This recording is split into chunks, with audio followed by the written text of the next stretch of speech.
va a decir cómo pasar a una vida mejor? Está tocando. A ver. Hola. Rocío Nale. Hola, ¿cómo están? Bienvenida al Averno. Rocío. Gracias. Adelante, Muchas adelante. gracias. Y por favor.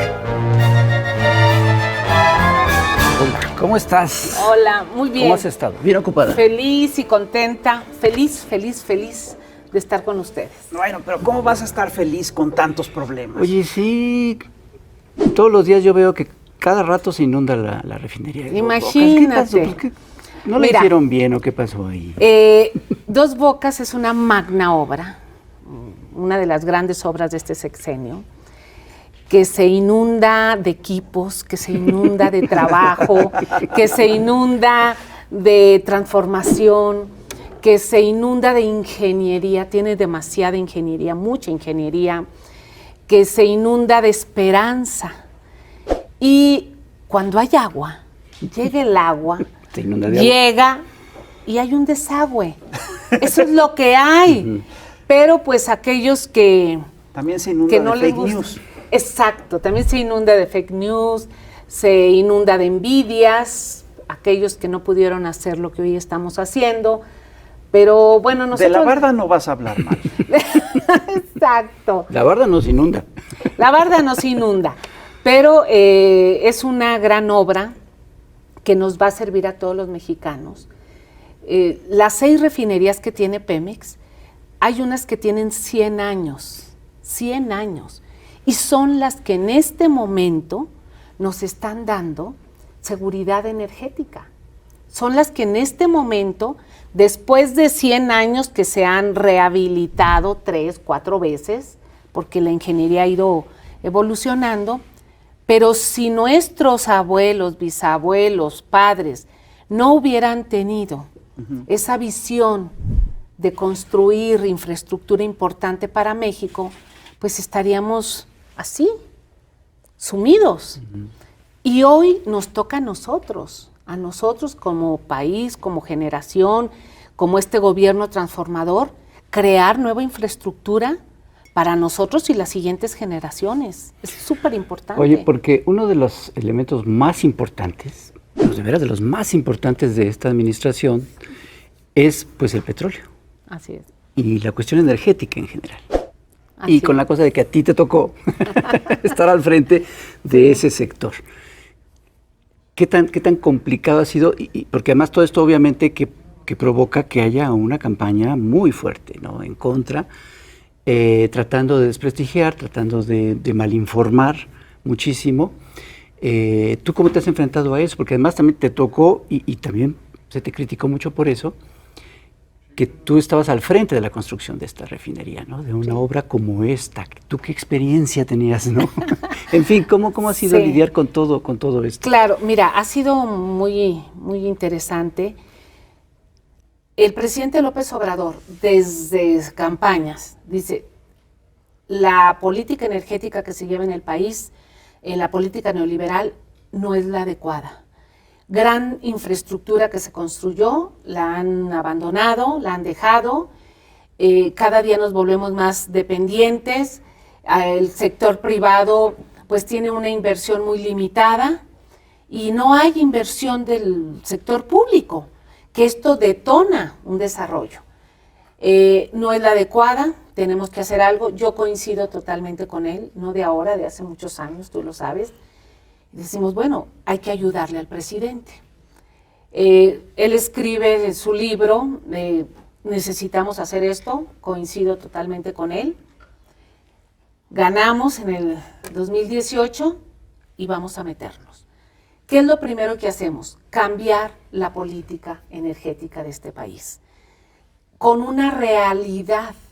La realidad es que para que tú tengas crecimiento económico, para que vayas disminuyendo la pobreza, porque quien no tiene electricidad se genera una pobreza social.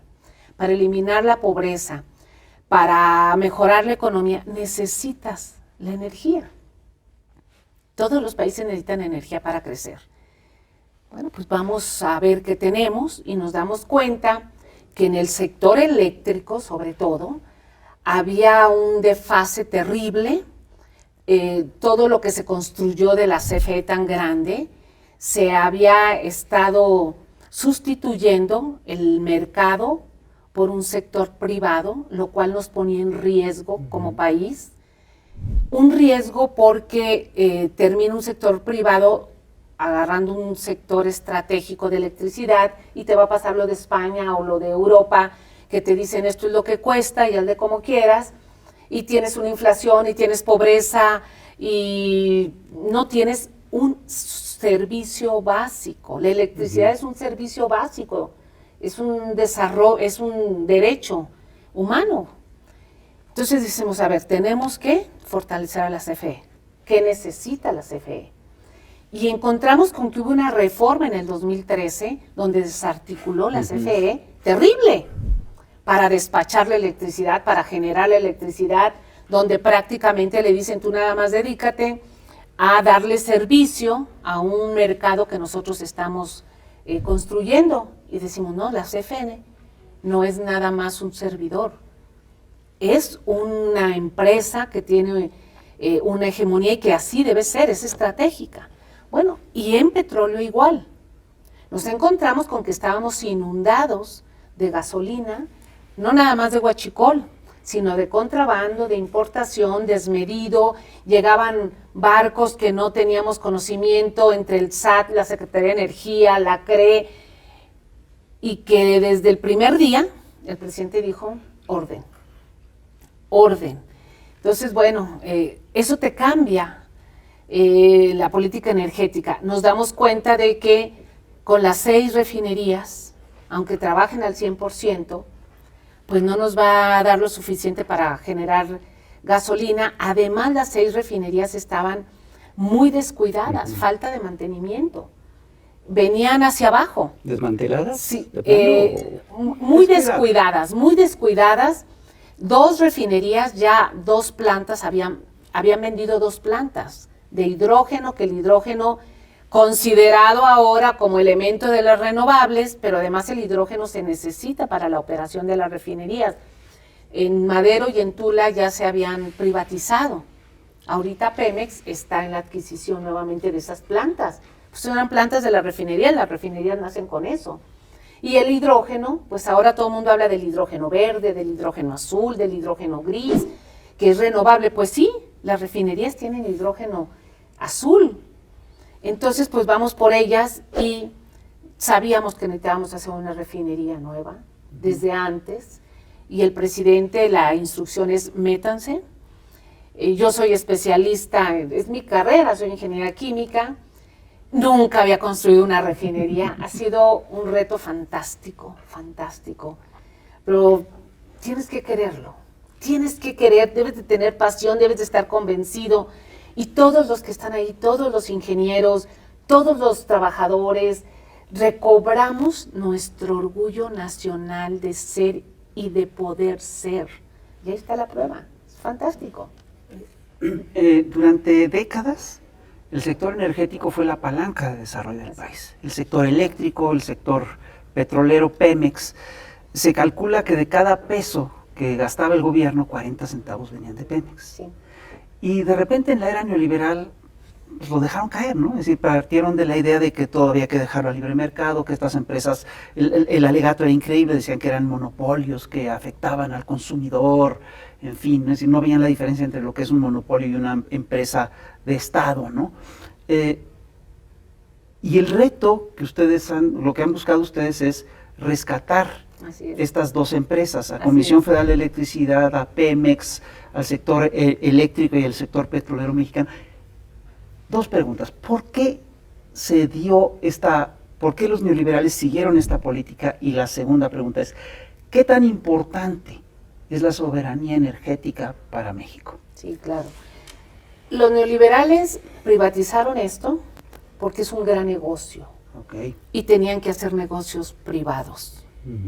De quien sea, extranjeros y nacionales.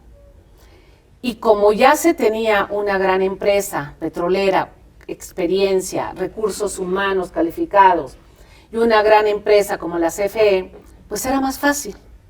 Claro. Era más fácil. y por el negocio. Eran las empresas más grandes que faltaban de privatizar, después de que Carlos Salinas empieza a privatizar más de las 2,000 empresas que tenía el Estado. ¿Qué tan importante es? Somos de los pocos países que tenemos esta gran ventaja de tener estos dos brazos anclados en el sector, un petrolero y uno de electricidad, que es Pemex y CFE. O sea, tenemos esa fortuna. Y el presidente López Obrador desde el primer día lo tiene muy claro y dice, tenemos que fortalecernos porque yo como presidente tengo que garantizar que la población tenga electricidad continua, las 24 horas, porque no todos, en todos los países no creas que la electricidad es 24 horas, asequible, a buen precio y en todo el país. Como gobernante tengo que hacerlo. ¿Cómo lo voy a hacer? Pues con la empresa del Estado. Yo no le puedo decir al privado, tienes esta obligación de hacerlo. Y también gasolina. Tenemos 50 millones de vehículos de parque vehicular que todos los días consumen gasolina y diésel, todos los días. Y tienes que tener las gasolineras con gasolina. Y nosotros no podemos estar vendiendo el petróleo y comprando gasolina como se hizo con los neoliberales y que te decían que ese era el negocio. Pues el negocio para Bueno, ellos. en eso viene la crisis energética. O sea, sin saber, nunca pensamos que iba a venir una pandemia, mucho menos una crisis energética a través de una guerra que hay entre Rusia y Ucrania, y que todo se centra en el sector energético por el gas principalmente. Pues nosotros empezamos a prepararnos desde el 2019, enero del 2019, y hoy somos un país, pues ejemplo a nivel mundial. ¿Qué está haciendo México? Y todo el mundo lo pregunta. Ricardo Anaya no está de acuerdo contigo. Bueno, él,